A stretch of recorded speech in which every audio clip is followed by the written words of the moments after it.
আমি আপনার ছেলের স্কুলের প্রধান শিক্ষক বলছি। আপনার ছেলে এবার এক বিষয়ে ফেল করছে, আপনি কি শুনছেন? হ্যাঁ, শুনছি। শুনছেন? শুনেও আপনি এত শান্ত হয়ে বসে আছেন? বাবা হিসেবে আপনি এর বিরুদ্ধে কোনো স্টেপ নেবেন না? আমি আবার কিসের স্টেপ নেব? আপনি তো বেশ অদ্ভুত কথা বলছেন। অদ্ভুত মানে? স্কুলের পাশাপাশি আপনাদেরও তো সন্তানের প্রতি কিছু নজর রাখতে হবে। আপনাদের সন্তান, আপনারা নজর না রাখলে কিভাবে হয় বলুন তো? আমরা খেয়াল রাখবো কখন বলুন? সকালে স্কুলে যায়, স্কুল থেকে ফিরে একটু রেস্ট নিয়ে খাওয়া দাওয়া করে বিকেলে আবার কোচিংয়ে যায়, একটু খেলার সময় পর্যন্ত পায় না। সারাক্ষণ তো ওকে আপনারাই ঘিরে রাখেন, আমরা কখন খেয়াল রাখবো বলুন?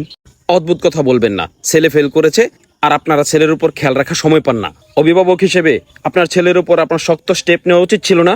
আমি আমার ছেলের উপর স্টেপ নেব কেন? আমি স্টেপ নিলে আপনাদের উপর স্টেপ নেব। যেহেতু আমি আমার দায়িত্ব 100% পালন করার পরও আমার ছেলে ফেল করেছে, তাহলে ফল্ট আপনাদের। আমি স্টেপ নিলে আপনাদের উপরেই নেব। ছাত্র পাশ করলে কৃতিত্ব নেবেন, ফেল করলে দায়ভার নেবেন না।